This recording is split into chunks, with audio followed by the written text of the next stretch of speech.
Hello and welcome to episode 185 of Controller Club, the friendly face gaming space, a podcast where three friends from three continents share in one love, and that is video games. On today's show, we are going to predict everything there could be in the world of gaming in 2026. But before all that, I'm going to introduce ourselves here. My name is Kleinfeld. Alongside me today are two of my best friends in the whole wide gaming world. First, coming to us from a little further across the pond than usual, it is the digital art and daredevil himself, Tom Drew. Tom, back at the parents' house, back in Dubai. Happy 2026. How are you doing? Happy 2026. Yeah, it's crazy that it's another year now. It feels strange, but also pretty exciting.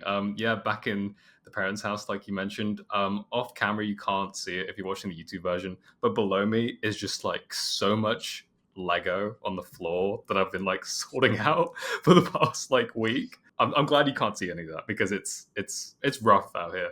But no, it's good to be back. Good to be back with you guys, obviously, and can't wait to talk about some games. Yes, we will be talking about plenty of games today. It was funny, I had to make a new folder in our documents back on the Google Drive or whatever yesterday when I was making the notes for the today's show.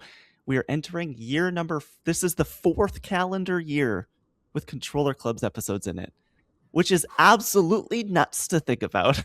um, Yeah. Next up, it is the journalist extraordinaire, the Australian abroad / the Canadian in training. Although I think we got to switch that title, except for the couple weeks that we're at right now. It is Lauren Rouse. Lauren, you also are back home, back in Australia from your Canadian home. Lauren, how are you doing? Happy 2026. Happy New Year. Happy New Year. We are starting the year off as we did back in, I guess, 2022. We're in 3 different time zones.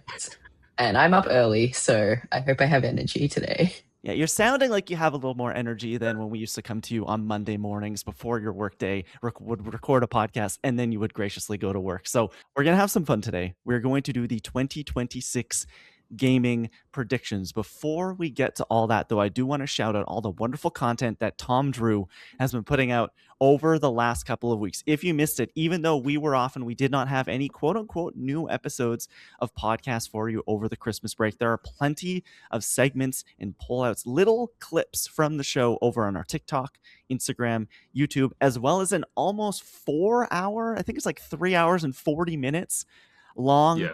episode of a best of 2025 that went up just a couple days ago at the time of recording. So if you haven't listened to that and maybe you missed some of the, I don't know, best episodes of 2025, or you just want to go back and relive some of our favorite moments, you totally can. The best of 2025 episode is up on podcast services around the globe as well as YouTube. Thank you so much for doing that, Tom. Now let's get into it. We're here to talk about 2026. No more looking back. 2025, the book is closed, and we're going to be doing our gaming predictions. Before that, though, I want to ask the two of you the exact same question I've asked you every time we've done this exercise going into the new year, and that is, how are we feeling? We've had a couple weeks off.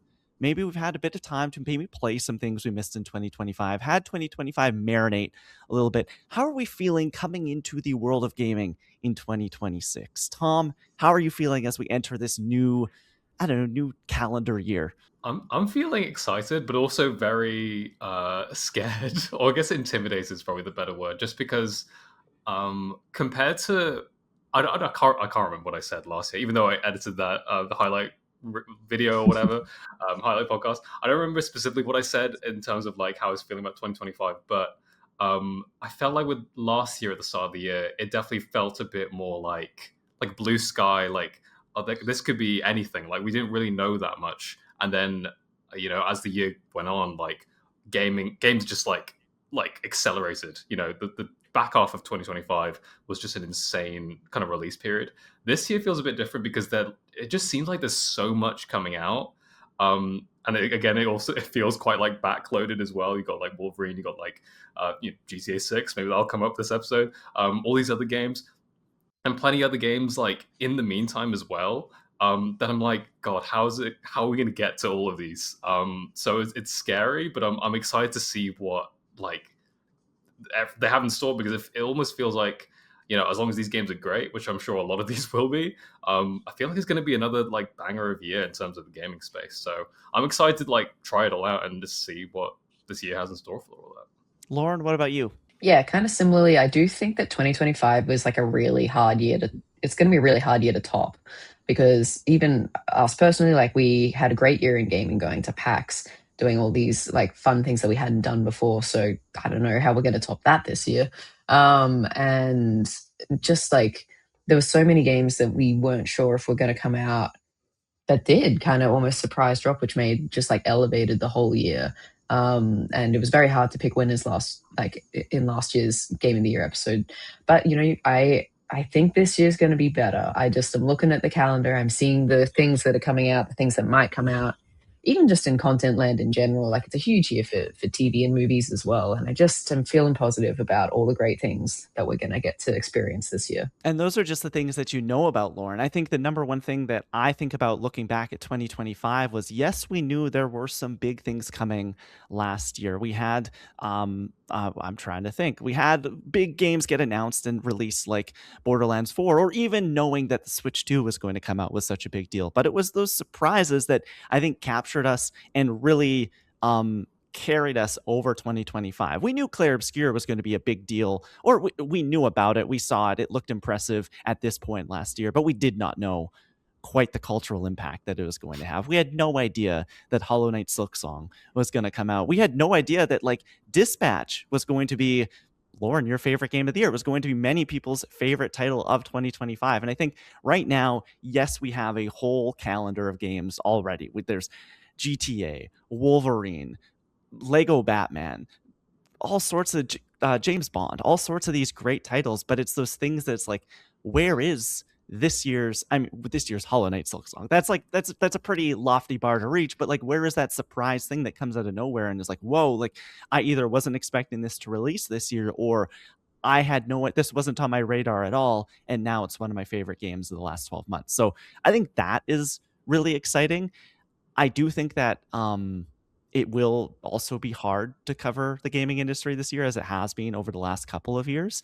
Obviously, 2 years ago, the big headline was layoffs, layoffs, layoffs. Last year, again, studio closures, layoffs. I don't think that's stopping anytime soon, but hopefully the worst of it is through, and we can like move on and look to what the future of the gaming industry looks like, whatever that future may entail.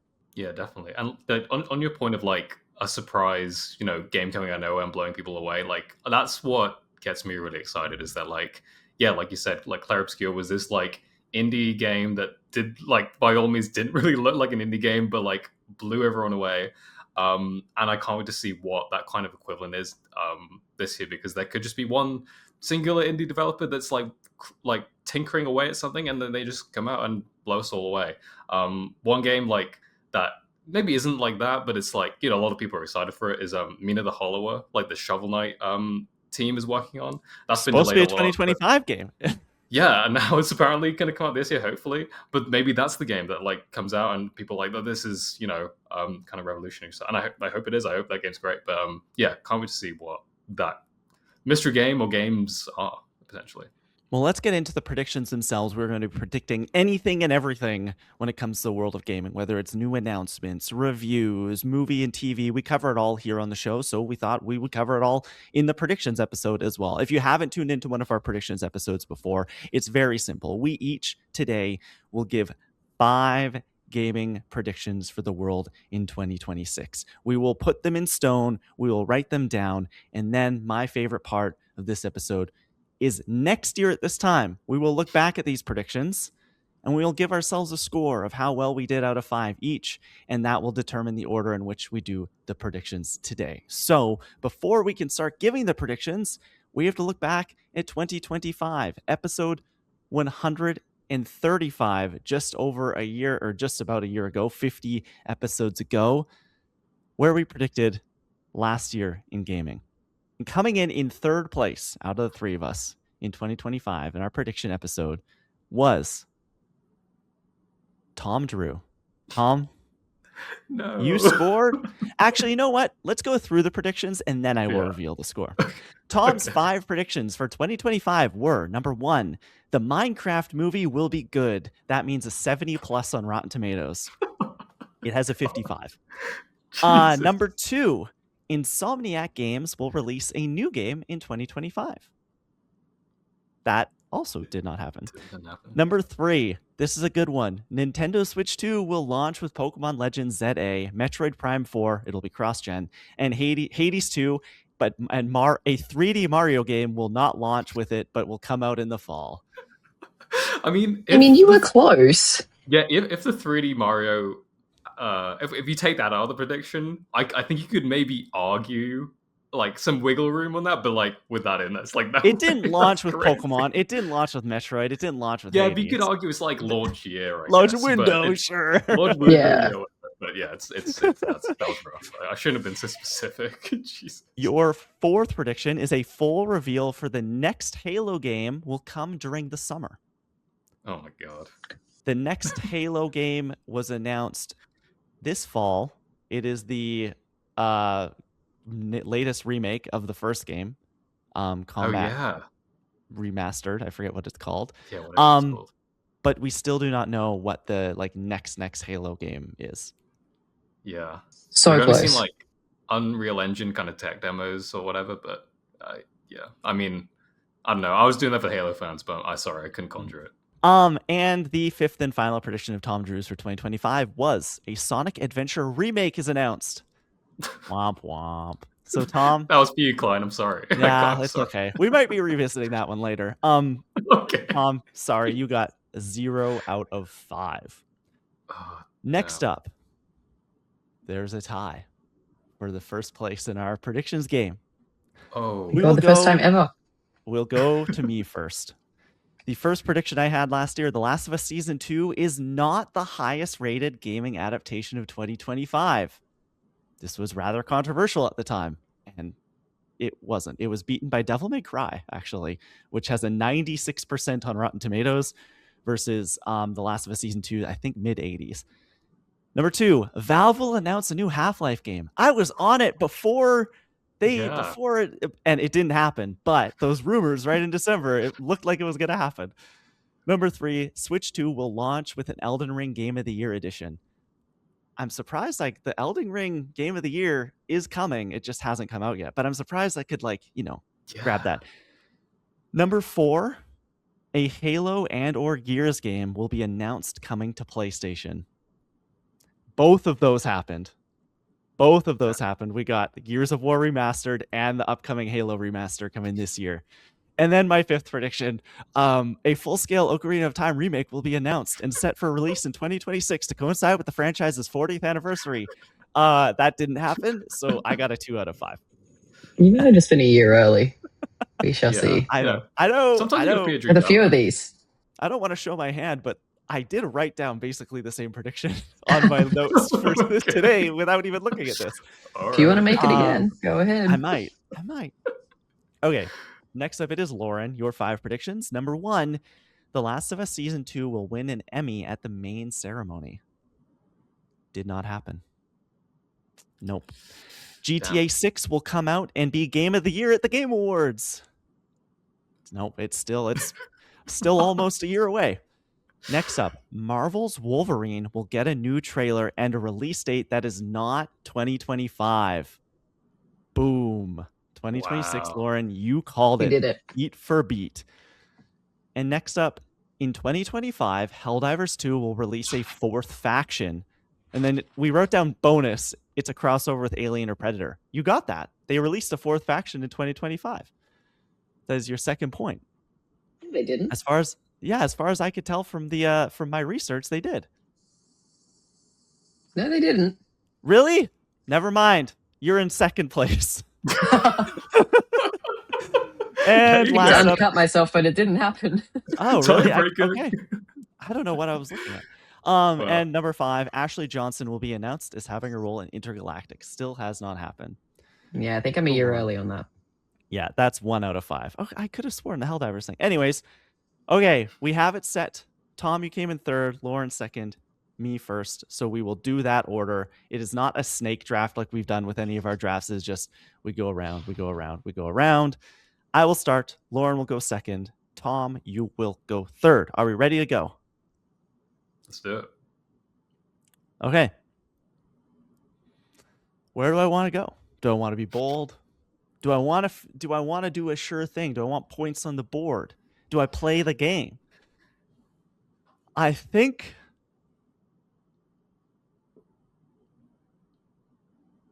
let's talk about Super Smash Brothers, okay? It's been a while. It's been Oh my a god. little while, Tom, Drew, Lord Rouse. We haven't had a new Smash game since the Switch one, since Ultimate, which was 2018, I think. Yeah, I 2018. think plenty of DLC. I have two different Smash Brothers predictions on here, and they directly contradict one another. So I have to decide which one I want to do, but I know I want one of them. I think this is what I'm going to do. A Switch 2 edition of Super Smash Bros. Ultimate is announced. I think that's going to happen. I think that's easy. So I want to, I want to dice it up a little bit. Maybe I'll get partial points. It has new DLC characters and stages, including Paper Mario, Waluigi, another Sonic character, and Master Chief. Oh my god. Throwing down the gauntlet. That's straight up. And I'm throwing down the gauntlet. I feel confident. I mean, it's a prediction that has baggage similar to my Nintendo Switch 2 one from last year, but I mean, because I thought you were gonna go like, oh, they're gonna announce like a fully new Super Smash Bros. Game, I and I had don't think one that's gonna happen like because that, but it yeah, was more like they're going to announce a Smash game, and it's very clear that it's a long ways away. right, yeah, because like Sakurai's just finished Air Riders. They said they're not working on any like post stuff other than like patches, I guess. So like he would feasibly be working on the next Smash Brothers if that's what he's working on next. Um, but a Switch 2 edition, I could see happening, especially because we're about to get the Animal Crossing New Horizons Switch 2 edition. I didn't think that game was going to get like um, a new update. So honestly, I could see it for Smash. So the characters, I hope for your sake, all come true. We'll see about partial points in a year's time if this does happen. But yeah, Master Chief and Smash, that'd be sick. He's the one that hasn't come over. Yeah. We've had PlayStation characters, Final Fantasy VII. We've Mhm. had Minecraft. We've had Xbox characters. We do not have Master Chief yet, and I think that it might sound crazy, but if we're really gonna do Ultimate again, I think you have to. I think you have to bring Master Chief. He's like the one thing that is like missing from that game.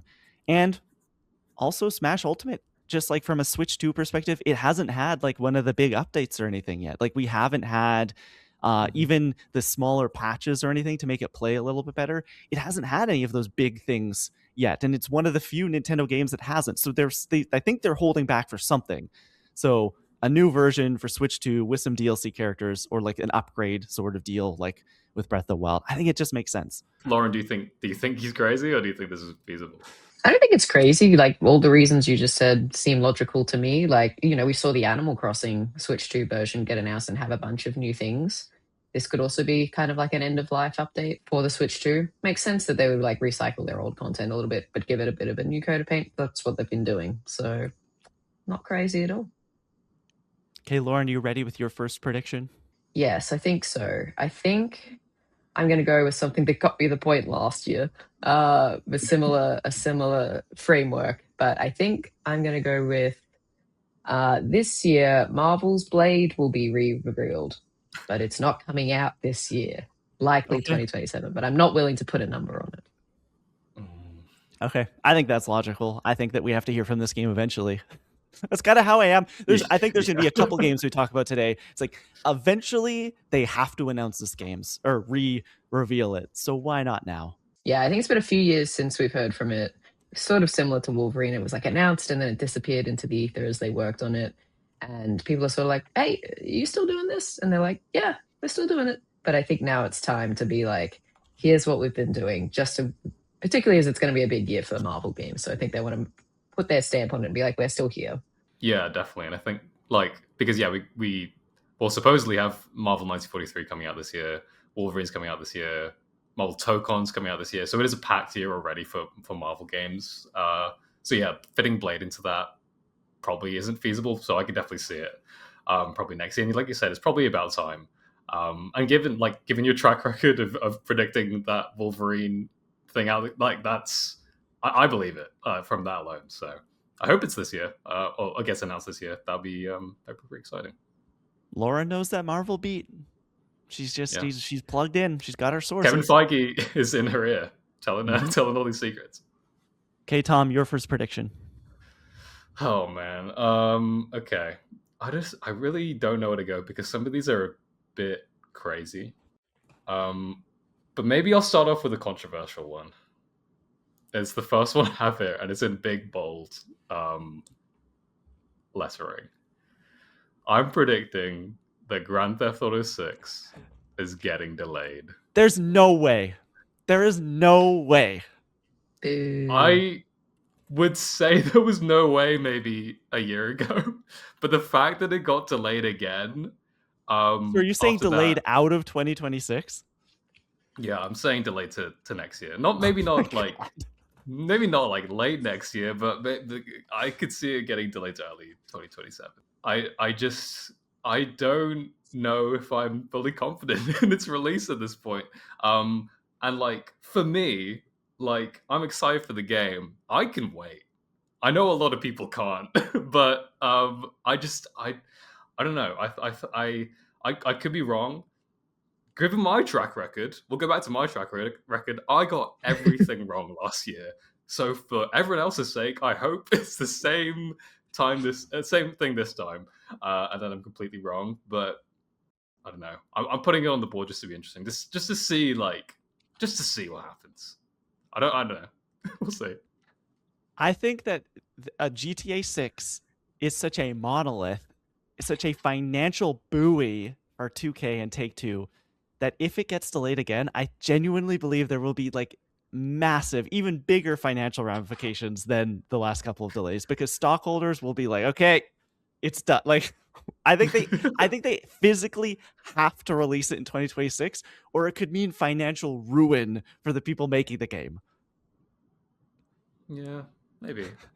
I mean, the taxi is like what, April to April, so there's a bit of wiggle room. Okay. So you're saying it's moved to like it's a March game Like next year. the I just think first it's quarter, Q1. holiday. It makes sense. Christmas game. Like so many people are going to be playing it, even if it's like needs a little bit more coat of paint. Even if they do release it in a quote unquote slightly broken state, I just do still think that they release it. Yeah, I mean, I just don't. I mean, we've seen it happen, right? Like a game can come back from a Cyberpunk incident. Cyberpunk Yep. came back from the Cyberpunk incident, but I just don't know with GTA 6, like if they want to risk that with this because there is so much riding on it. It's been in development for 13 years at this point. Like, yeah, I think they want to get it right. Okay.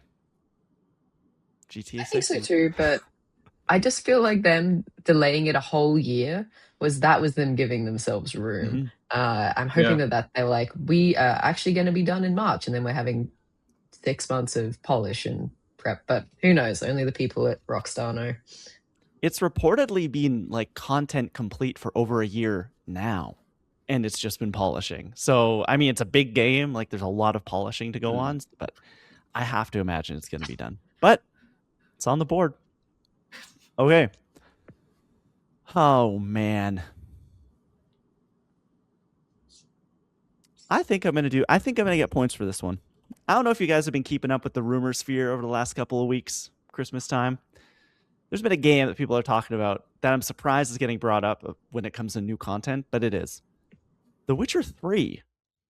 There's been rumors that it's going to get expansion. It's going to get like some sort of new content in 2026. I don't know why. This game is how old? Over a decade old at this point. 2015? Yeah, it was the year I graduated high school.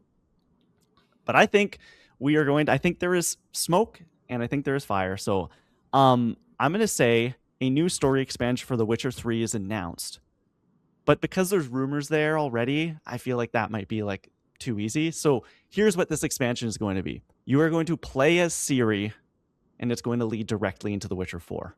Like it will be branded as a play the story that connects the two sort of deal. Like it will be a direct in the marketing. It'll be very clear. This is a prelude to The Witcher 4. This doesn't have to be part of the prediction, but when do you when do you think this is going to be like announced or released? Like, will it be released this year, Yeah, I do. or are you just saying this is going to be announced? Okay, I okay. think it'll come out this year. I have a feeling that it'll be announced.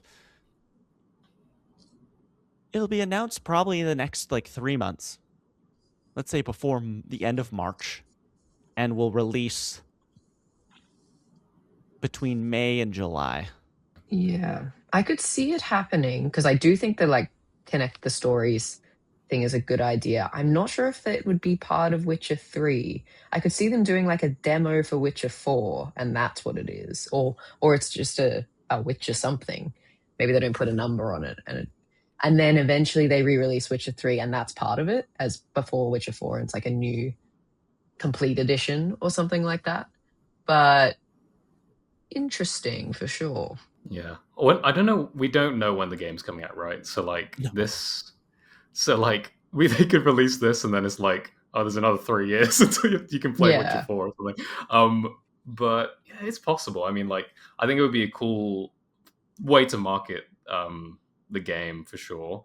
Um, but my gut is just like, but like, if they are working on this hypothetical expansion, I'm like, just work on the new game. We want it to be like, we want as many people on it as possible. Like, come on, like, so selfishly, I'm kind of like, I almost don't want it in a way, but I think it would be cool if they do manage to do it, and it's like this really cool tease of what's to come.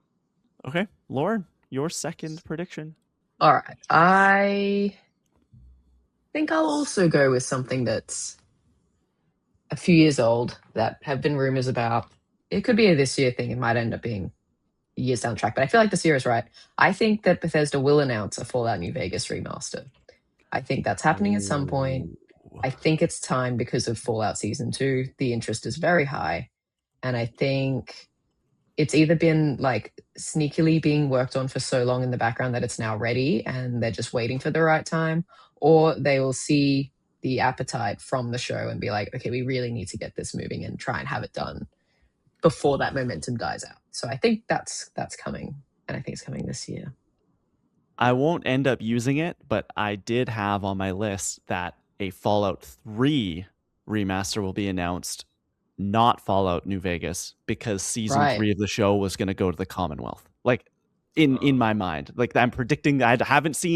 I am up to date with the Fallout season 2. I'm not like, I have screeners, I haven't watched all of them, so I have no idea where we're going. But that was going to be like my prediction if I was going to do the Fallout thing, just because I think there's just something about the New Vegas of it all and how it's Obsidian and not Bethesda, but like Bethesda owns the right. Like it's messier than them just being like, we're doing Fallout 3 again, because that's all them, and they could like give it to the team that just did Oblivion and do that sort of thing and not really have to worry about it. But I think we're getting more Fallout. I do believe that we will be getting more a Fallout remaster of some sort. Yeah, I think so, because I also had Fallout New Vegas remake listed on there. Wow. So we have a bit of a hive mind. Maybe we're going to manifest some sort of remake Maybe we coming out are. this year. But yeah, I just think I think it has to happen. I think the fact that we're probably not going to get like a mainline Fallout game for a while. I mean, they did like some Fallout 76 tie-in stuff, I think, for season 2. But I just don't think that's like the same thing as a full like remaster or like a full game for people to sink their teeth into. So I think this makes sense, especially because they released the Oblivion remake last year, kind of like out of nowhere, and people really like that. So I think doing something kind of on that scale is like dipping back into the well, so that you're not pulling all your resources into like a completely brand new game that's going to take like so long to get out, and then by the time it's out, the show is probably done. So I think this makes a lot of sense, and I'd love to see a New Vegas remake because I just want to play it. Like I Yeah, missed same. it when it came out first time, and it'd be cool to try it. Okay, Tom, your second prediction. All right. Since Lauren swiped that, I guess I'll go somewhere else. Okay, I made a video game adaptation prediction last year. I'm gonna go with a safer bet this year. Maybe say, I mean, we'll see what you guys think. But I'm predicting that Zach Kreger's Resident Evil movie will be the highest rated video game adaptation of the year based on the Rotten Tomatoes score. And I think there's a good bet of that. I mean, Fallout Season 2, I mean, technically it started last year. Episodes come out this year, so I don't know. That's a bit fuzzy. But I don't know if there's anything that really like could come close to it. Maybe Mario Galaxy movie is like incredible. Maybe it's like the biggest glow up anyone's ever seen. But I just have so much faith in this project, and I really want it to be good. So selfishly, I wanted to put it on here. But yeah, I hope it's a really good adaptation, and that the critics love it. No Street Fighter faith at all? None? Zero? I mean, it could be fun, but I just don't know if it's going to get the same. I don't know. I think it's going to be a 7% movie that's like a 90% enjoyment factor. Sure, sure. I did write a prediction down kind of jokingly saying like Street Fighter will be under 50% Rotten Tomato score, but Tom Drew will love it. I could see that happening, honestly. Lauren, okay, Mrs. Video game adaptation. What do you think? Resident Evil, Zach Kreger? I mean, looking at the landscape this year, I will maybe fight you on Fallout Season 2 being part of this year. So we'll revisit that next year. Yeah, But sure. because technically the episodes have not finished airing, so that impacts the score. But my only concern is that it's not coming out this year. I mean, I know it's filming. I know it has a release date. Mm-hmm. I just, they move these release dates, they chop and change. So I hope it is coming out. And I have a very positive feeling it's going to be good. So I don't think that's going to be, I don't think you'll be losing points on that. But yeah, I'm not 100% confident that it won't get pushed out of this year. Yeah, I mean, they began in October, so technically it hasn't finished. So yeah, there is a chance they delay it, I guess, but I don't know. Maybe it will be a GTA 6 situation, it will get delayed, but I don't know, I have faith. I have faith that Zach, he'll make it happen. Okay, over to my third prediction. I am going to... Yeah, we're going to do this one. Dragon Quest 12 is finally... We have a logo for it. It's been announced it's happening, but it's finally really debuted. We get gameplay in 2026. It's a 2026 game, and it's nominated for Game of the Year at the Game Awards 2026. Over the last couple of years, there has been this growing appetite when it comes to, like, more broadly, when it comes to JRPGs. We've had, of course, Clair Obscur, which isn't a JRPG. I guess it's technically an FRPG, but, like, you know what I mean. It is very, very clearly riffing on those classic JRPGs. We had Metaphor a year before that. Final Fantasy Remake and Remake 2. Dragon Quest 11, with the last mainline Dragon Quest game, is widely considered by like die-hard JRPG fans as one of the greatest JRPGs of all time. In the years since then, people have really innovated on the genre with things like Metaphor and things like Clair Obscur. And I think that the team at Square Enix has taken all of that in and is really going to produce something special. And now with an audience more willing to accept something like that than ever, it's going to come out and it's going to be like heralded as like, oh, this is the one that resonated with everybody. There's a lot of variables here because one, we don't even know what's coming out yet. So who knows? Like it could be announced and come out next year. But I think it's been long enough. So I think it's going to be re-revealed. We're going to get like a real trailer this year. It will come out in 2026 and it will be nominated for Game of the Year at the Game Awards. Damn. Yeah, I mean, I have Dragon Quest 11, haven't played it, but like you said, I've heard it's like incredible, like one of the best JRPGs ever. So, the Game Awards factor of it all, like if it does release, I think it definitely has a good shot at getting a nomination, just because like all the reasons you said. Yeah, I mean, I'm not like I said, I haven't played like any Dragon Quest game, so I'm not like in the know or anything. So, I don't know. Could it get released this year? Potentially. I think it'd be cool. So hopefully that's a bold prediction. Dragon Quest 11 was 2017. They've been a been while. it's been a while. Yeah. They've been working on this game for a long time, that team. This is all they really do. So that's a lot of time to cook something up. Yeah. I know nothing about this, but you sound convincing. There we go. It's happening. Seal of Lauren, your approval. third prediction. All right, I'm going to make a GTA 6 prediction. Let's go. Do it. So hopefully one of us is getting points. I think GTA 6 is launching in 2026. And I think it's launching with the price tag more expensive than the traditional price. So let's say that's, I think, what's $70 US, I think is the standard price right now. I think it's going to be more expensive. So don't know by how much, but it's going to be more. You don't know how much? Let's pontificate. Are the $100 for GTA 6 rumors real? Like, do you think that it will launch in the United States for $100 US? Yeah. That's like such a significant jump, hey? I think it is. I think it's going to happen. I think like Mario Kart World, I mean, what was that 90, 80 or 90? It was $80. 80 in the US. $80. Yeah. Which isn't as much as 100, but I think given how long people have waited, I think people are honestly like, they're just like, Oh, fine, I'll you pay could the release money. this game for $300 that people are going to buy. Genuinely. Yeah. So I think $100, it's a lot of money, but I think that's probably not the sweet spot, because the sweet spot for me would be $70, but like the sweet spot in terms of like raising it enough, while not like leaving like loads of people behind. So yeah, I think 100. I think it's gonna happen. I think it makes sense. They want as much money as they can. Yeah. Especially they're going to get that $100 investment from everybody off the get-go, and then they're going to have the online release, like let's say a month later, and then they'll put all the shark cards and all that stuff in it, and people will be spending money in infinity forever and ever and ever in that game, and it's just going to be like, hey, remember that GTA 5 was like the biggest entertainment launch of all time? Yeah, we like tripled it with GTA 6 simply because we're charging more for the game. I think at this point they what I'm concerned about the ramifications of that is everyone else going to follow suit. Like, our game is worth that as well. Yeah. Well, this year we saw, like, as you said, Tom, Mario Kart is really the only example we have right now of these games releasing at an elevated price, because Borderlands 4, when it was announced, said we're coming out at that price, at that elevated price.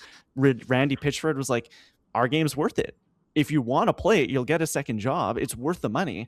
And then in that there was enough outcry that they definitely they reined it in. They brought it back. And so I do think that if Rockstar comes out and says it's $100, there will be people who go, oh my gosh, this is the end of the world. The industry's falling apart. What's going on?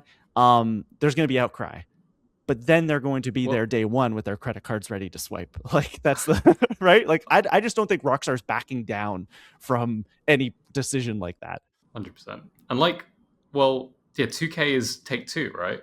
Which is the same as Rockstar. So like, if the precedent's there for Take-Two studio to like want to edge their game to that price, why not do that with GTA 6? And like, you know, I'm sure the base game will be 100. You know, they're going to do like a deluxe edition probably. So that's probably going to be like 150. They'll do one with like a statue of the main character or something. That's going to be like 300, 400. So yeah, they're going to find ways to really milk people dry.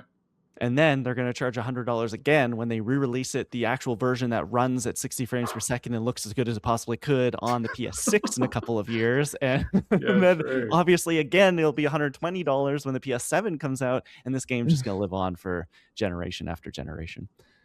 Tom, your third prediction. Right. I am going to talk about...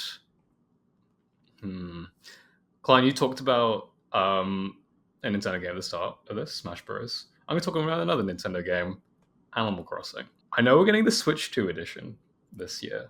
Well, like in at the time I'm recording, a couple weeks. But I think that the next Animal Crossing is going to be revealed. I don't think it's going to be released this year. I think that's probably a bit too soon. Maybe next year. But as part of this prediction, I'm predicting that it will feature 5 of the features that Lauren and I wanted in our dream Animal Crossing episode. It could be any 5 that we talked about. I can't remember them off the top of my head. I'm sure we can go back and look. Batch crafting, I know, is up on there somewhere. But yeah, I think that's probably if I get 4 of if I get 4 of those, that's gonna be really annoying. But I don't know. I think it's about time that we see this game. I think the Switch 2 edition was to like tide people over, and then almost act as like a like a kind of, okay, this is coming, to kind of almost lull people into a false sense of security of like, oh, it's going to be a little bit longer to see this game. But I think it's going to reveal this year, and hopefully have some cool features on it. It's gonna get That's really by a fun. Switch. Yeah, I like that a lot. It's gonna get Lorna by a Switch too.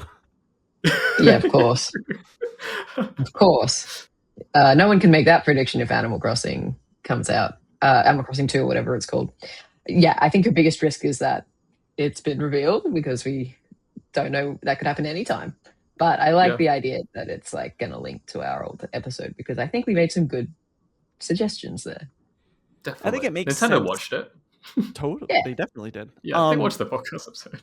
I think it makes a lot of sense for it to get announced in 2026, but not come out in 2026. Like, the Switch 2 will have its first birthday this year, and then probably, let's say, like, I have no idea what the big fall Nintendo game for 2026 is going to be. Is it going to be a 3D Mario? I don't know. Ocarina of Time remake? Don't know.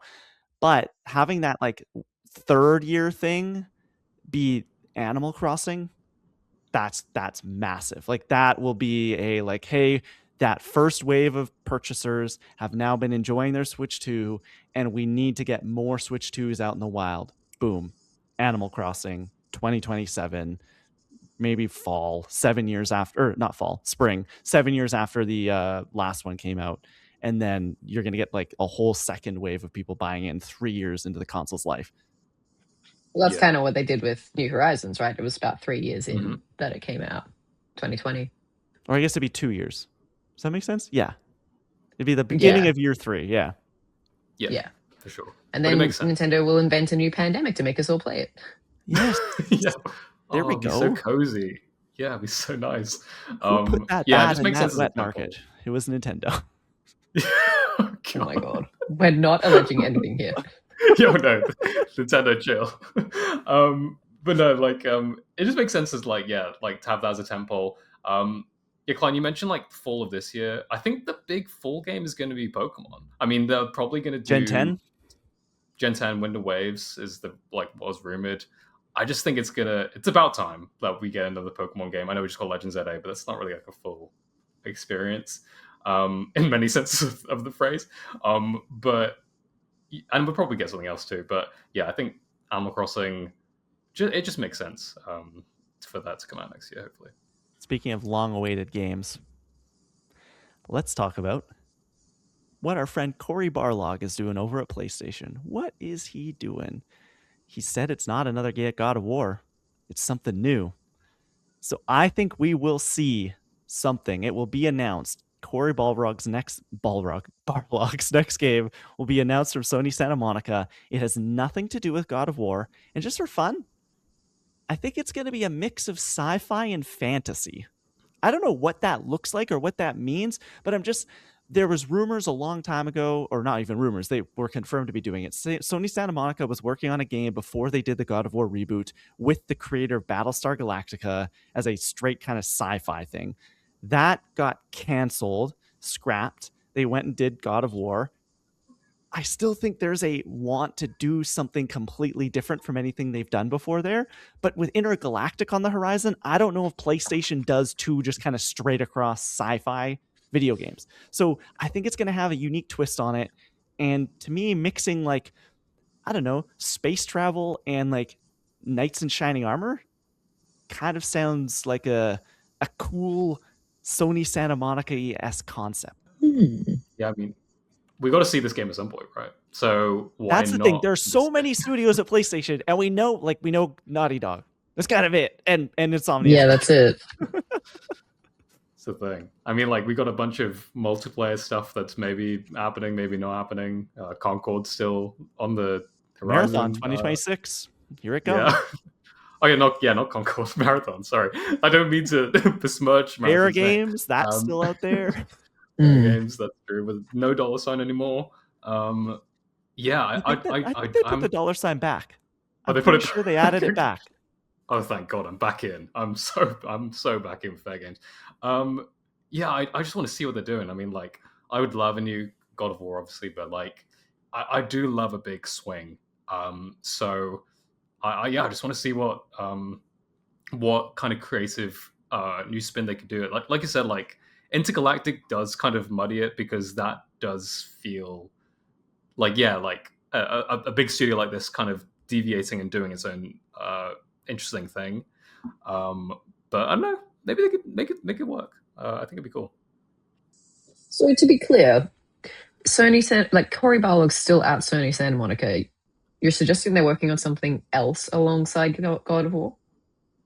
Yeah, it's been confirmed that that's happening. He is making a game that is not a God of War game at Sony Santa Monica. Is he not doing the new God of War? No. That's why he didn't direct Interesting. God of War 2. So he's been working on this game for a long time. God of War Ragnarok didn't have him as the director because he was in early, like, I think like early production, not even pre-production on whatever this next thing is. So it's been in the like Right. works for a long time. Yeah, I'm intrigued to see what it is. It's one of those things where I don't know, it just seems like we really haven't heard. At some point, you sort of feel like you hear enough rumors to be like, okay, that's kind of going to be announced soon. I just feel like I haven't heard much about it at all. Like even before Intergalactic, it's like we'd heard about the supposed sci-fi game and that they were doing something not The Last of Us. So yeah, like you say, it has to come out at some point. It's just whether it's this year or if it's too early. Yeah, I think they will announce it. You know what? This is probably the first PS6 game we hear about, honestly. Like I just think that Mm. there's so many questions and PlayStation's got to do a state of play at some point and they've got to put an announcement somewhere. And so if it's happening, I think they're going to pull the tarp off because I think that a lot of people, especially as it's sad to say, reach the end of the PS5 generation, a lot of people have questions about what was the point of me buying this thing? You haven't released any like real meaningful first party games. Intergalactic is obviously going to be that, I think. But Santa Monica, I guess they did Ragnarok, but that was a cross generation game. They haven't even done just like a solo PS5 game. And so yeah, there's a few like big questions, few big question marks to answer still this generation. Yeah, and you're right. We don't know anything beyond Intergalactic. We just don't know like what their sort of next big, because this year we've got Wolverine and Saros. I feel like they're trying to have another few tent poles, at least two in a year. So if Intergalactic's 2027, what's the other one? Yeah, I'm reading a quote from 6 months ago from Jason Schreier, and he said that Cory Barlog's game is Sony Santa Monica's next big thing. Last time I spoke to anyone about it, which was a month or two ago, it was going very well. It's good. Interesting. So It's good news for us. very good news for us. Lauren, your fourth penultimate prediction. Okay. I know I want to make a video game adaptation prediction. I think I don't really know if I'm confident in this, but it's a fun prediction, so I'm going to put it out there. I think that Riot will reveal its next League of Legends or Arcane spin-off. Like I think its next thing will be, I'm not sure if it needs to be officially announced, but we'll know what it is.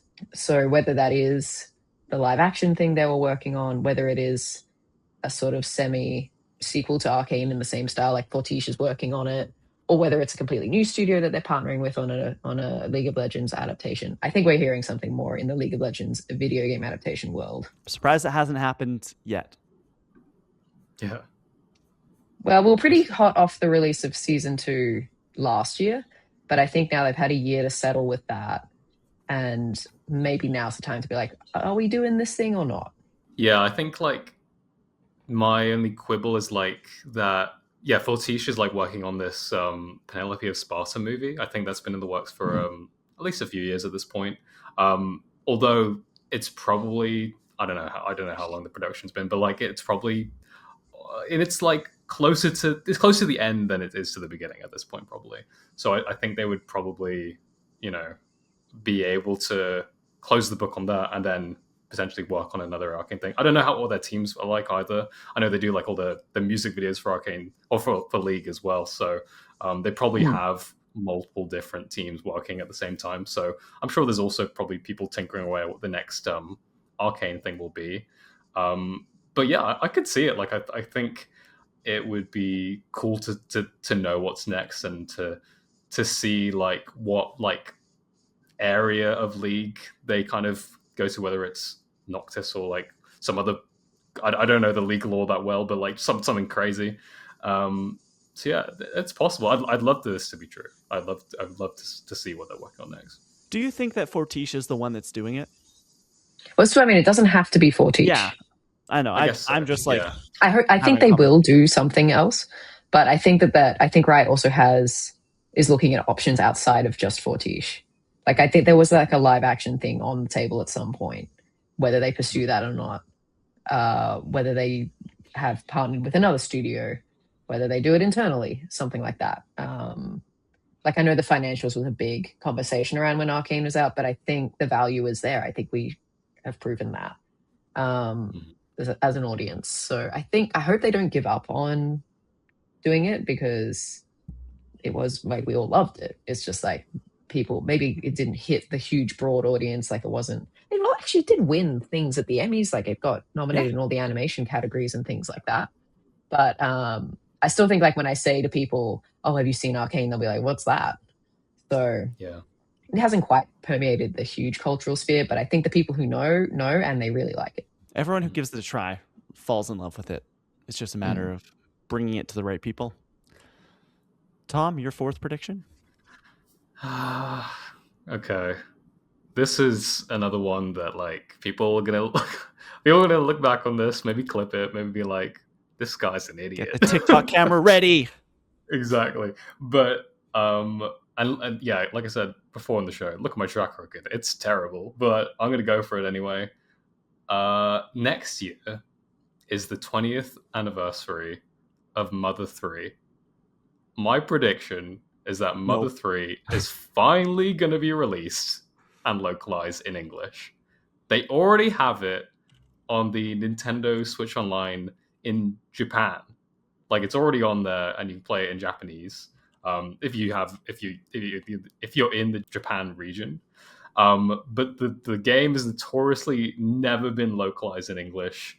It's been a meme forever. Like Nintendo themselves have joked about the fact that they've not released this stupid game. But it's the 20th anniversary, like I said.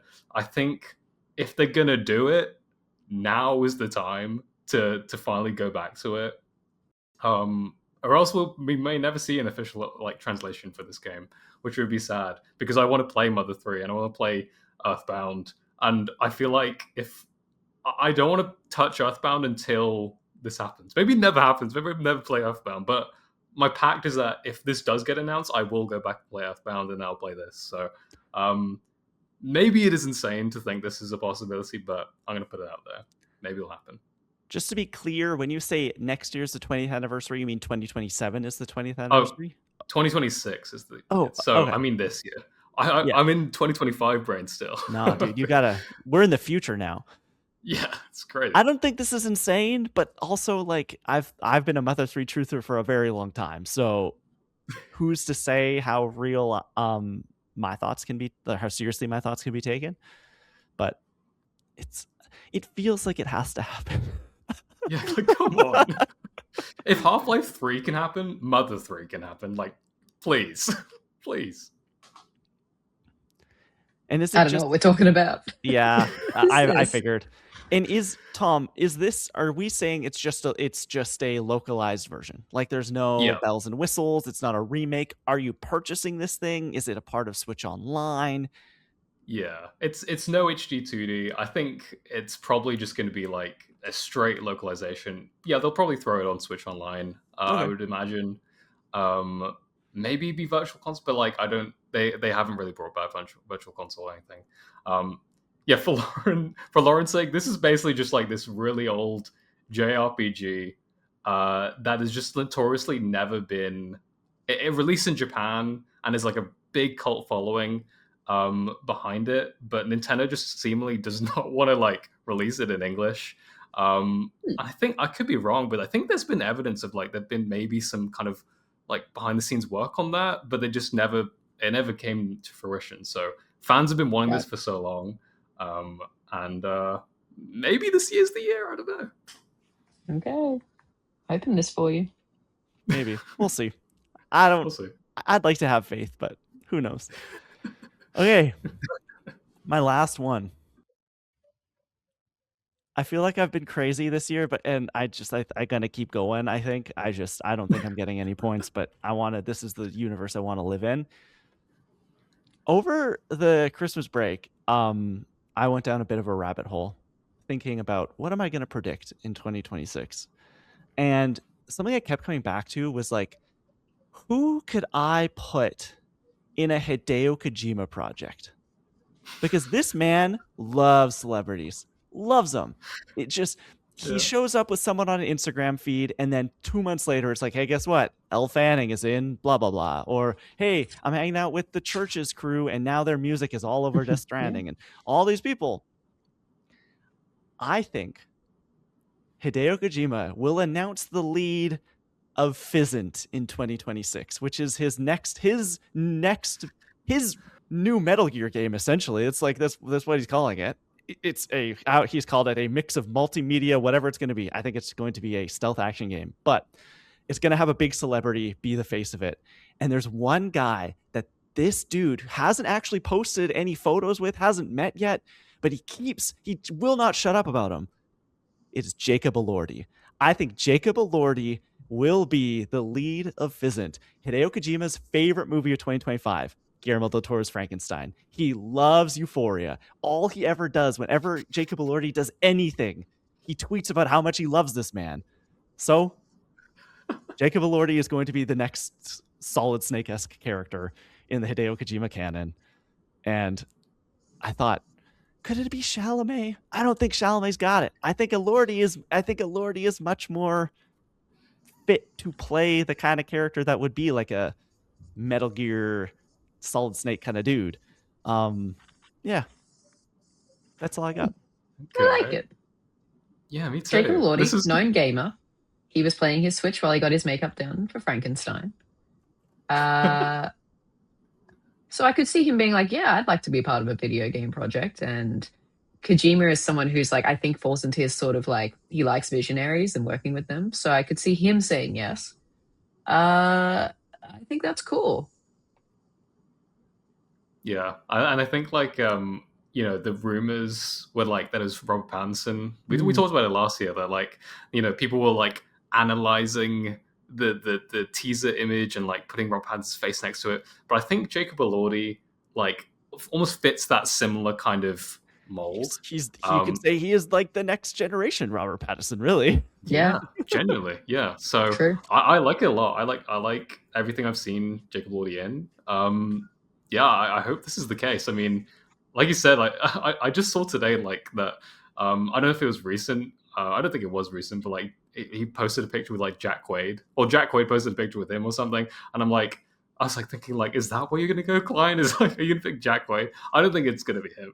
Like, I love Jack Quaid, but I just don't see him in that role. But yeah, Elordi, I like it. Well, I'm currently here in Jacob Elordi's homeland of Brisbane, so the vibes are feeling good. We're manifesting the power of his Australian? Homeland. He's Australian. He's from Brisbane. He went to a school down the road from me. Wow. I could have sworn he was British, and I don't know. Like, I actually haven't really listened to him talk all that much, so I don't even know the accent, but good to know. Good to know. Lauren, your fifth and final prediction of 2026. Okay. Well, seeing as you didn't do it, Klein, this is something we've talked about plenty of times on the show, and every time we talk about it, the more convinced I get. So I'm going to set it in stone for this year.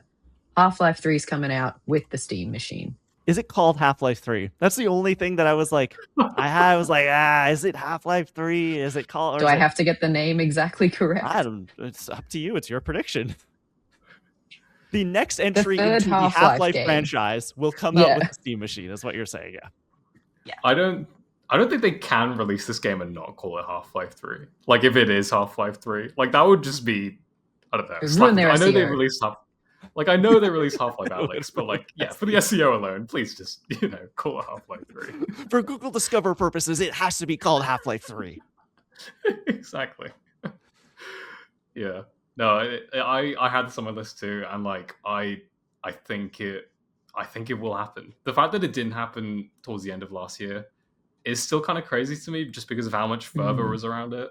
So yeah, I mean, I don't know. If, you don't have to add this to the prediction, Lauren. Do you think it's still like first half of this year, like, or first quarter?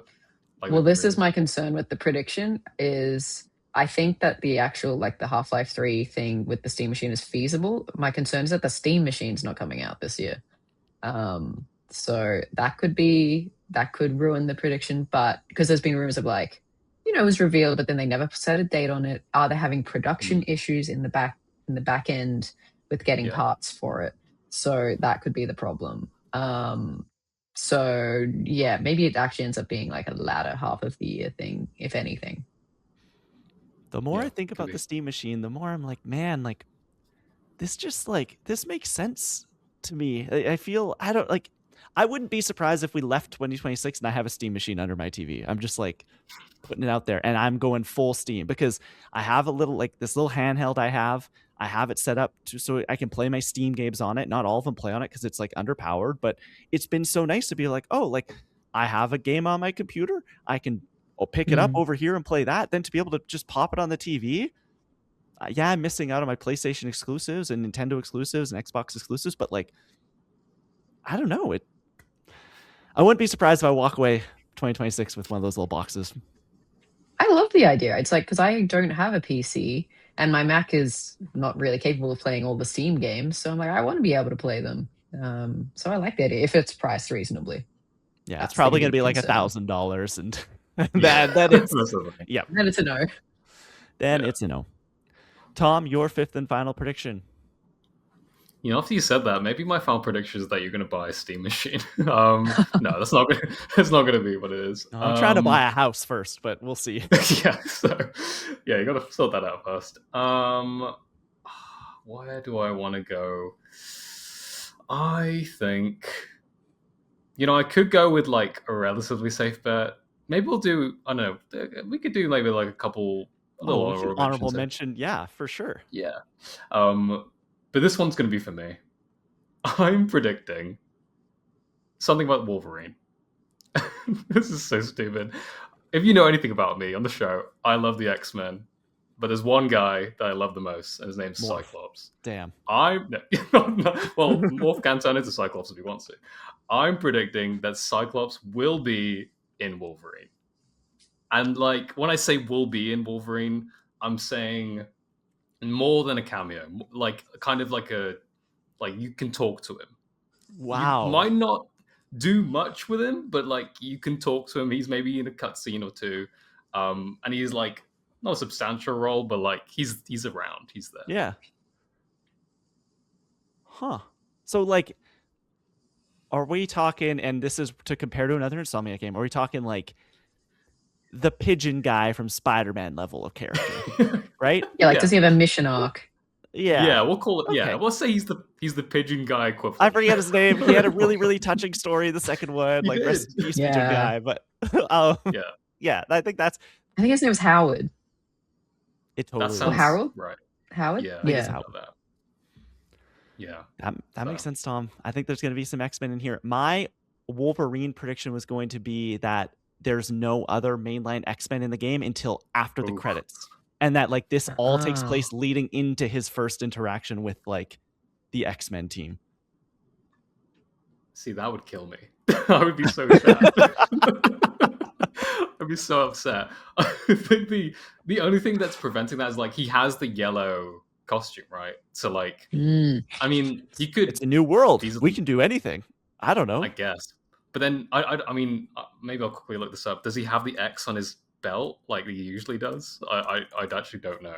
I'm not seeing it. Maybe you're right. Maybe it's possible. Someone else maybe gave him the suit. Well, we're not sure if it's an origin story, are we? We have no idea. We don't know. But There's got to be some, right? I Mystique's in have the a game. feeling, Tom, that you're going to get a trailer, I would say, in the next 6 weeks that will confirm your prediction here. Yeah, pretty Like if they're much. going, if the X-Men in any meaningful way are in this game, they're going to show them in the next time we see this game.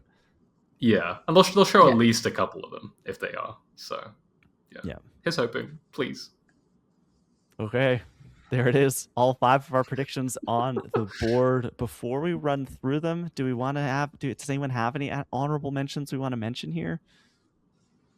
Well, my Wolverine prediction was going to be that like a crossover with Spider-Man is confirmed. Thought about like that. one of those characters is in it in some way. So that was one of mine. He rips Spider-Man in half, confirming Miles Morales is the main character of the 3rd game. Oh, Wow. no. Yeah. I did have the Ocarina of Time remake thing again. But I this time described it as a Final Fantasy VII style full-on reimagining. Okay. Oh, wow. Yeah. I still think that's going to happen. Did anybody... I'm curious here. Did anyone have Star Wars Eclipse anywhere on their predictions? No? I mentioned... I had Jedi I Fallen thought that- Order. Oh, Or Fallen Order 3. Fallen Order 3. Whatever it's going to be. That's a really good one. Yeah, Jedi 3. I said that Star Wars Eclipse might get re-revealed and would be released, or has a release date at the end of the trailer for 2027. Oh, okay. Okay. Because that's a game we have to. If it's still happening, they said stuff 6 months ago, saying like, yeah, things are good. We're working away. And hey, I think it's coming up on 6 years since the first time we saw it and the last time we saw it. So, come on, you got to show us something. Yeah, I think it's feasible. I think like it makes sense for something like that to just come back around eventually. Maybe this is the year. One of the ones I had on here, which I think I'd say it's a pretty safe bet, is the 3rd installment in FF7 Remake is going to be announced this year to release next year. They've kind of talked about it a lot, especially like late last year. There were a lot of comments from some of the development staff saying it's moving on really smoothly. So I think it's I thought last year was about time to see this game, but I think this year especially we're definitely going to see it. So fingers crossed we see Cloud and Tifa and Aerith, the whole crew. Yeah, another fairly safe bet I had written down was that one of Forza, Gears of War, or Fable, like the big Xbox games this year, will be day and date on PlayStation. Ooh. I think it's coming. I think it's coming. I think it's going to happen before the end of 2026 because it seems crazy that a Halo game is coming to PlayStation this year. Yeah. And so I don't know. I think the wall's down. Yeah. I think it's possible. Yeah, I think I could see that. Last fun one I had was that Mortal Kombat 2, the movie, is rated better than Street Fighter on Rotten Tomatoes. Nice. Yeah. Ooh. Well, if that movie's honestly, good. It could be. I had a 50-50 chance. One of them will be better than the other. Yeah. The thing is, I could see it being rated higher, but then Street Fighter being more enjoyable, if that makes sense. You know what I mean? Yeah. Technically, Mortal Kombat 2 is a better movie, but it's a bit more fun. Yeah. So I can see that. I didn't have any video game adaptation stuff, so the one that I had written down was that Javier Bardem is Ganondorf in the Zelda movie. Nice.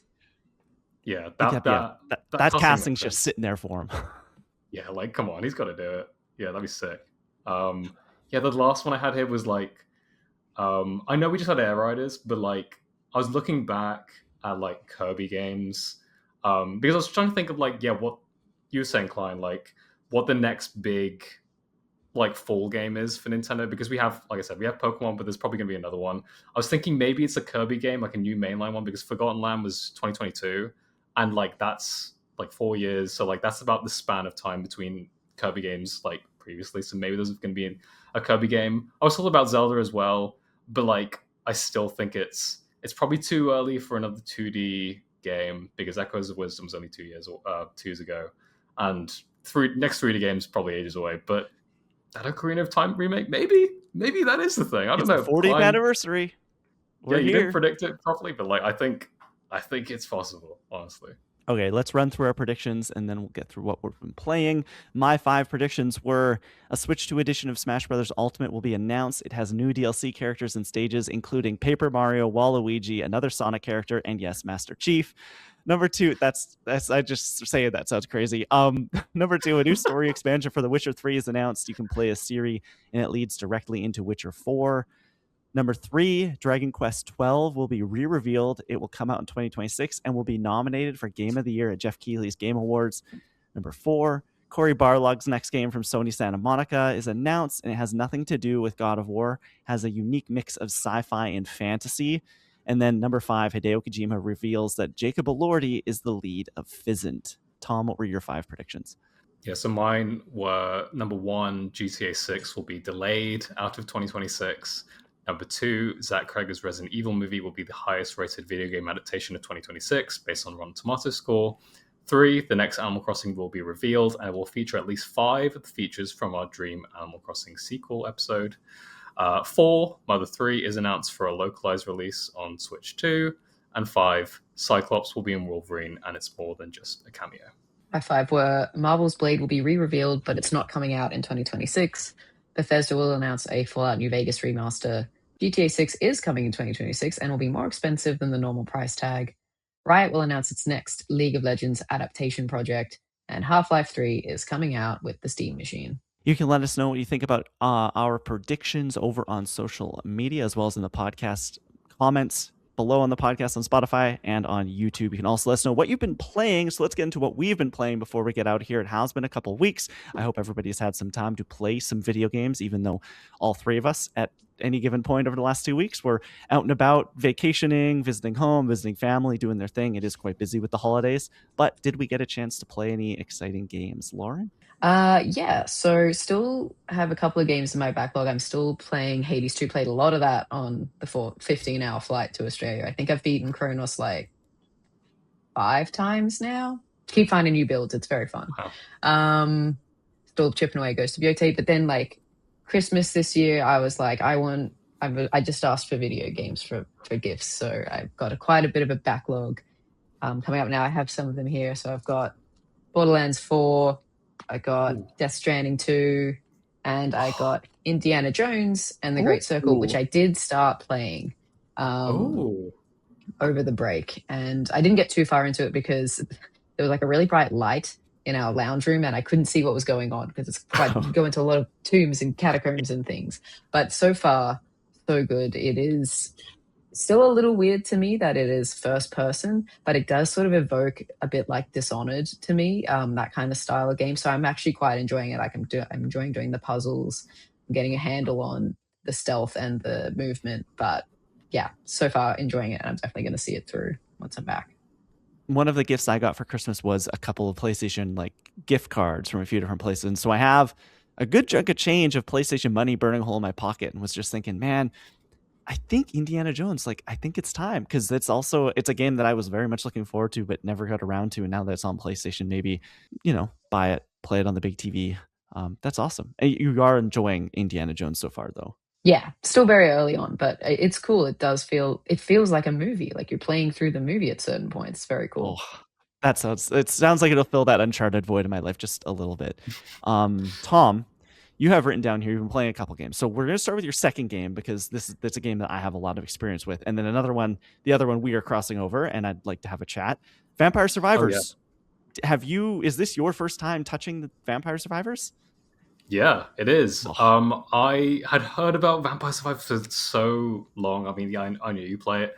And I don't know, I just needed like a game that like I could just play like with putting enough attention to, but like I could be in the room with like other family members and they could talk to me and I could still like converse with them. Or if like something's on the TV and like I didn't want to play like a story game because I didn't want to miss anything.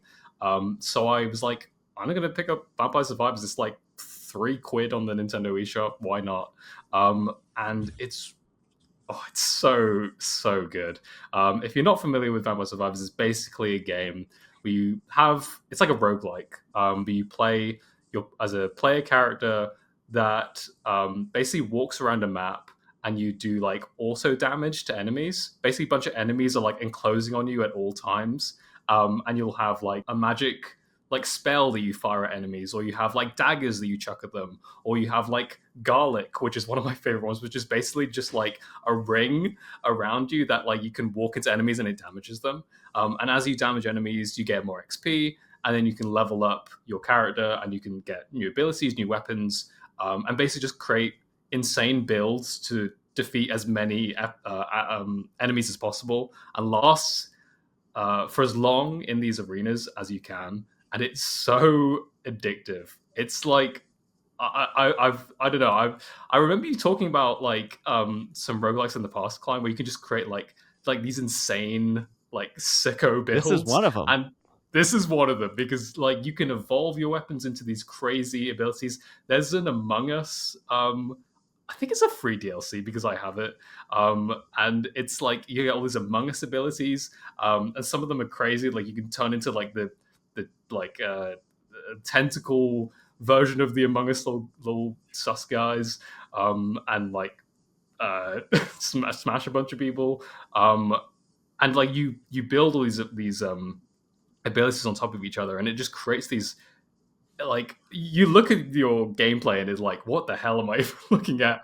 But You're it not is doing so anything. Like, to be clear, all you're yeah, doing is moving. Like, there you're is just walking no around. attack Yeah, button. It is a one-handed game. All you're doing is moving around this map, and it's just auto shooting for you. So from the outside, it might seem like the most mindless thing you've ever done, but it is yeah, so addicting. It just scratches a part of your brain that you're like, I can just do this for hours. In the same way that like Brick Breaker or something like that, it's just like so simple but endlessly replayable.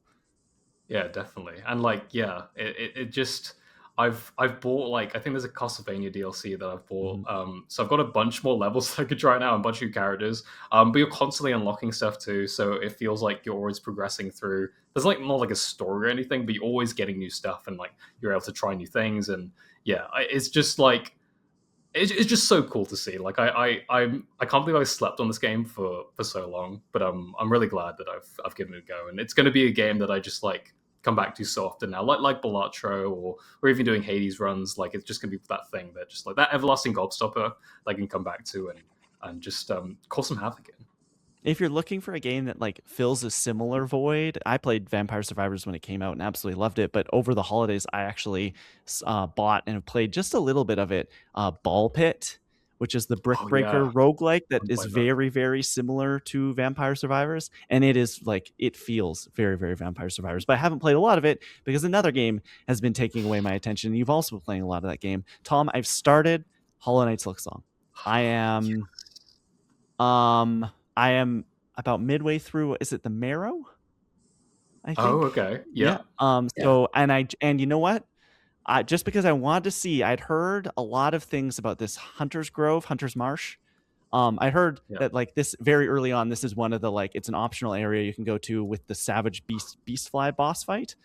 yeah. And it's like if you can do this, like there are a lot harder bosses, but this is kind of a good test of like, okay, you're going to be able to work your way through the game. I did it. It took me Oh, it took me nice. not as many tries as I thought it was going to. It was probably like 5 or 6 tries with the Savage Beastfly, but this area you're having to like do the down attack on those like little rosebuds and bounce around a bunch, which is quite hard to platform on because Yeah, you don't shoot straight down like you do in regular Hollow Knight to Pogo. You do this diagonal attack. I am I'm in love with it. There's so many just like it feels like every corner I go around there's some mystery for me to find. I love the addition of quests in this, which is really fun. It's like giving me like go find the fleas, go find these whatever garb that the enemies are wearing, and then you bring them back. I got the uh like I guess they'll call it like skirt puff ability, where you like kind of turn your yeah, skirt into an umbrella and can float around a little bit. It's so it's terrifying and scary and it feels very like isolating kind of Metroidy, but it's also like it's just like beautiful. Like all the art and the it's magical in a way. The way the way the world is crafted and it feels bigger than Hollow Knight, not just in the sense of like every area feels bigger, but like every animation. There's so many, like where before there'd be like one or two character animations. Now there's like five or six. Well, before there's kind of like just a few lines of dialogue. Now you're having full on conversations and there's cutscenes and there's so many more merchants and unique people to meet along this journey. And the music, oh, the music's so good. But it's just, I started it and I'm like, oh, how different does this feel? It does feel quite different playing because I played OG Hollow Knight 1 on the Switch 2 and it was stretched. And as I said, looked kind of blurry. This is what I wanted. It's so crisp and all the animations look amazing and the colors look so good. But it like, I was, the first couple hours was like, how am I loving this as much as I love Hollow Knight 1? But now that I've kind of gotten into the rhythm of it, it's like, I am there right now with Hollow Knight 1. Like it's like I don't think it's surpassed it for me, but I'm just like these getting to know these boss patterns and these enemies and these items is just like it's so addicting and it makes me want to see every corner of this world, even like those optional areas like the Hunter's Marsh and that sort of thing. But I'm loving it. Yeah, just you wait until you see some of the other stuff because there are some moments in this game that like I think really surpass Hollow Knight, and I can't wait for you to see them because they're just so, like you said, they're just magical. Like it does feel very isolating in moments, but there's you'll come into like a bench. And it's like really lonely, but then it's like a little trickle of light coming through, and like it all feels so lush, and you're just like, no, this is like a really beautiful like experience, and almost like not cozy, but just like really, I don't know, just you just feel kind of at home in It's this world. It's, enthralling. it's Like it feels like you're yeah, like you are. yeah, It is, even though I haven't played on the TV. It's been exclusively portable. I feel like I am just like consumed by this world, and time is meaningless.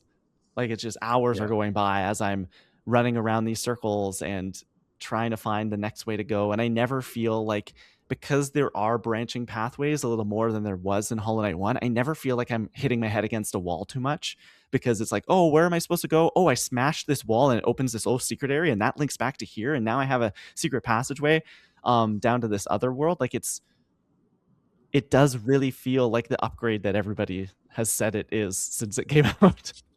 yeah. It really is, and I'm like surprised you beat the Savage Beast Fly with such ease because like yeah, for me that was like a real skill check. Like it was.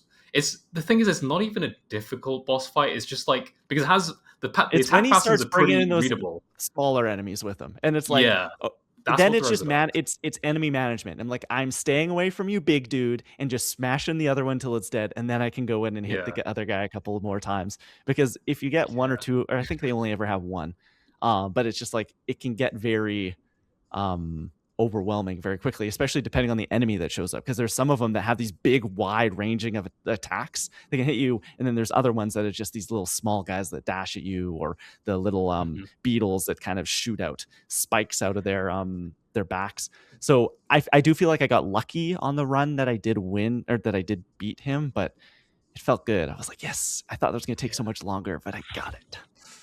yeah. That's awesome. Yeah, I can't wait to see, can't wait for you to see some of the other bosses in this game because they're real kickers, especially some of the ones I've just fought in Act 3, and I think I'm pretty close to the final boss. I'd say I'm like a couple hours away, but like the gauntlet getting to it is is so tough. It's like there are if the Savage Beastfly was like difficult, these bosses they're real doozies. But it's been a like incredible game throughout because yeah, I've been playing it over the break as well, and these last couple moments in Act 3 are just like they really just continue like they maintain like the excitement as you go through because you're still like unlocking stuff like as you get to those later points in the game, and it like completely altered like how I was like approaching things, which is just like really like just really impressive. So yeah, I can't wait to finish the game, and yeah, can't wait for you to finish the game, Klein, and hopefully you, Lauren, to get back to it too because yeah, you got pretty early on, but like hopefully you come back to Yeah, when I want to punish myself. it. It's really good. Although I will say, Team Cherry, I know you're listening. Can we just like there's a couple things that you've taught me in Hollow Knight where it's like, okay, the bench is a safe space, and when I find the bench, it's a happy place, and we don't need to worry about. And I just got to a bench and I sat in it, and a hammer hit me, and I was like, come on, Mhm. like we don't need to. I understand that, okay, there's a secret wall that I can break, and then I can find the real bench, but like, really, we didn't need to do that. Like, it'd be like if in Resident Evil they're like, hey, guess the save room. Yeah, like now they can get you in the save room, and I just it felt like a betrayal of my trust. Yeah, there's some more stuff like that later in the game too, so it doesn't end. Like that Yeah. Also, workbench in The Last of Us 2. yeah, what's Oh, the deal yeah. with that workbench? What's the deal with having to pay for all these benches? In Hollow Knight, I don't remember paying for all these That's the benches. Every thing. bench I go up to is like Yeah. $30. Like, what do you mean? That's the Whatever. thing. This Hollow Knight in 2025 when it came out, Mhm. that's just how Inflation. the world is now. You gotta pay for everything. Came, Yeah. it came for Hornet Started as well. charging rent. What can you do? Okay, let's jump over to comment corner and then get out of here. Do we have any comments for this week, Tom? Oh, geez. I did not prepare this, so give me a Almost like second. we knew we were gonna do this show or something. Give me a break. It's 2:45 in the morning. Let's go over to the comment corner. Have we got anything to shout out? We do have a comment here from. So we did a while back at this point. I can't remember what episode it would have been, but it was a podcast episode where we ranked iconic video game items, and we basically turned that into a highlight video. And at Morbid Mortal 420 says Portal Gun should have won. Famously, the blue shell won that bracket overall, and I guess it's a controversial thing. Arguably, Portal Gun probably should have won, to be honest. But hey, it's the At decision the time, we we came to hadn't at the played time, and Portal. this is the thing. That changed everything. So Yeah. what are you gonna do? I don't know. I still stand by our decision. Okay, That that's blue fair. shell, unlimited power. Yeah, the other comment I'll shout here on our Games of the Year 2025 episode, at Three Sword Summer says here, great year for games. Donkey Kong Bonanza is still the game I had the most fun with this year. Shinobi Art of Vengeance was another one that I had a ton of fun with. You played Shinobi, right, Klein? Yeah, I played the demo. It's really awesome. That's a game I want to get back to. Yeah, I really play that too. And I think that's about it. So yeah, thanks for your comments, guys. Great stuff. You can leave a comment here on this video on YouTube or the podcast over on Spotify and have your comment featured on the comment corner each week. We also have a comment corner question of the week, which this week's the first for 2026 is, what is your big gaming prediction for 2026? If we didn't get one here that you wanted to hear, put in the comments and we may read them out over the next couple of weeks. As always, you can follow the show at Controller Club Pod on Instagram and Blue Sky at Controller_Club on Twitter and at Controller.club on TikTok. Also, guess what? You can watch the video version of this podcast over on our YouTube channel. And I do want to quickly shout out all of the new subscribers over on the YouTube channel. We've had an influx of subscribers since the Game Awards a couple weeks ago, and we have overtaken the other YouTube channel called Controller Club in terms of subscribers. Yes, I was keeping track of it. We now rank above you. Ha ha ha ha ha. Take that. Yes. We're so mature about it. Exactly. Ring the bell, thumbs up, help us in the ever ongoing fight against these other channels with the same name as us and the algorithm as well. And please rate and review us wherever you get your podcast. 5 stars. It helps out. If you have any comments, questions, hellos, you can also email us. We are controllerclubpod@gmail.com. Tom, if people want to directly go to you for any of their comments or concerns, where would they do so? Yeah, you go to at Tom Duart, Instagram, Blue Sky, Twitter, basically everywhere on the internet. Yeah, the only things I got to promote, all the content we posted over the break. There's a bunch of shorts. The highlight video that we posted as well. So check all that out. It's all pretty good stuff. And there's stuff still to come because we have stuff backlogged as well. I also posted some drawings over the break. If you like Pokemon, some Pokemon stuff up there. Turns out drawing's good. It's good for your mental health. So I've been doing more of that. And if you want to improve your mental health, draw as well. It's really fun. So yeah, Tom Duart, you'll find it there. I've been in a reading mood lately. I've really fallen in love with reading, and I feel like that's been helping the brain. I just started this series called Red Rising, which somebody on the website That's a good one. wrote or an article about a little while ago. I was like, I need to start this book. Got it for Christmas. Excellent. Just right up my alley. Star Wars Dune feeling. It's great stuff. Lauren, where can people keep up with you and all of your wonderful reading recommendations and work that you do each and every week? You can follow me at lrouse19 on the socials, mostly on Blue Sky, TikTok, and Twitter occasionally. I just repost things here mostly. But yeah, haven't posted too much because I'm still on a little bit of a break, still easing back into the new year. So, but I'm sure I'll have some things to post about soon. You can keep up with me everywhere. I'm at the Kleinfelt, TheKleinFelt. That's going to wrap it up for this episode of Controller Club. As always, thank you so much for listening and watching. Now, let's get gaming.